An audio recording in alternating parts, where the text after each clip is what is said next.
Good morning students, class 11 students. आज हम लोग हिंदी आरंभ करेंगे। हिंदी में आरोह का काव्य खंड पढ़ेंगे। काव्य खंड में आपका पहला चैप्टर कबीरदास का है, तो कबीरदास के बारे में पढ़ेंगे। पहले कबीरदास की रचनाएं पढ़ने से पहले हम कबीरदास के बारे में जानेंगे। कबीरदास भक्ति काल के अग्रदूत थे। ज्ञानमार्गी शाखा के प्रमुख प्रतिनिधि एवं कवि माने जाते हैं।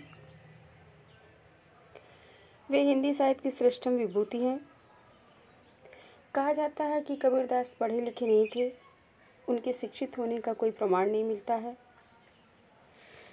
और यह उन्होंने खुद सिद्ध किया है अपने इन पंक्तियों में। मस कागज छुयो नहीं, कलम गही नहीं हाथ। कबीरदास इधर उधर भ्रमण करते थे, लोगों को उपदेश देते थे, और देशाटन करने से ही उन्हें जो ज्ञान प्राप्त होता था उसी को संकलित किया गया। कबीरदास का जन्म 1398 ईस्वी में काशी में हुआ था। कहा जाता है कि एक विधवा ब्राह्मणी के गर्भ से इनका जन्म हुआ, जो लोग लाजवश इन्हें लहरतारा नामक तालाब के पास छोड़ गई। वहाँ से नीरू और नीमा नामक जुलाहा ने उन्हें उठाकर उनका लालन पालन किया।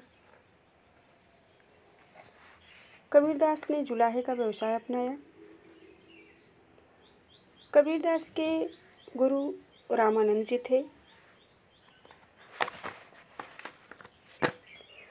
कबीरदास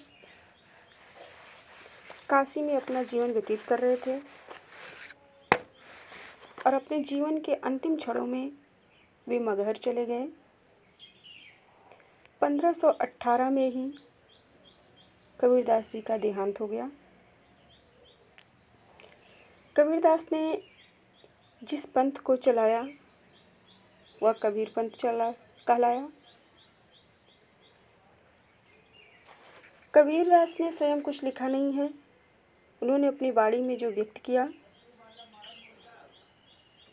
उनकी वाणियों को ही उनके शिष्य ने संकलित कर लिया। कबीर की वाणियों का संकलन बीजक के नाम से प्रसिद्ध हुआ। बीजक के 3 भाग हैं: साखी, सबद, रमैनी। बीजक मुक्तक काव्य है। गेय पदों को सबद कहा जाता है। रमैनी में पद शैली के सिद्धांतों का उल्लेख है। कबीरदास उच्च कोटि के साधक, संत और विचारक थे, समाज सुधारक थे। समाज में फैली हुई जातिवाद, अंधविश्वास, पाखंड, आडंबर, मूर्ति पूजा, धार्मिक संकीर्णता और कट्टरता का उन्होंने विरोध किया।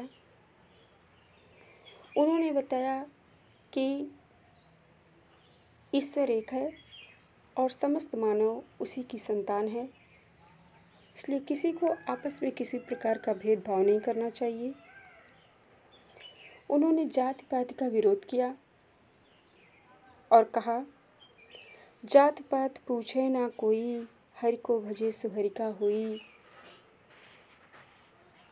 उनके अनुसार सभी मानव ईश्वर की ही संतान है और ईश्वर एक है, इसलिए ईश्वर किसी में जब कोई भेदभाव नहीं करता है तो फिर मानव आपस में भेदभाव क्यों करता है।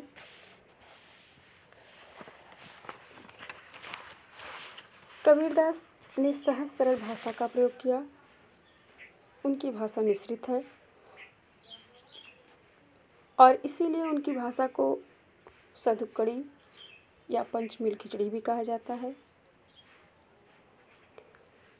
हजारी प्रसाद द्विवेदी ने उनकी भाषा के विषय में लिखा है, भाषा पर कबीर का जबरदस्त अधिकार था और वे वाणी के डिक्टेटर थे। जिस बात को उन्होंने जिस रूप में कहना चाहा उसे उसी रूप में कह दिया। कबीरदास के अधिकांश साखियों एवं पदों में शांत रस का प्रयोग हुआ है। कबीरदास ने रूपक, उपमा, अन्योक्ति, यमक, वक्रोक्ति आदि अलंकारों का भी प्रयोग किया है। कबीरदास एक प्रसिद्ध समाज सुधारक थे। उन्होंने संप्रदायवाद का विरोध किया, बाह्य आडंबरों पर प्रहार किया। उन्होंने बताया कि अधिकांश लोग अपने भीतर की आत्मा को ना पहचान कर, अपने भीतर की ताकत को ना पहचान कर अनजाने में अवास्तविक संसार से रिश्ता लगा लेते हैं। जो वास्तविकता होती है उससे वे दूर रहते हैं।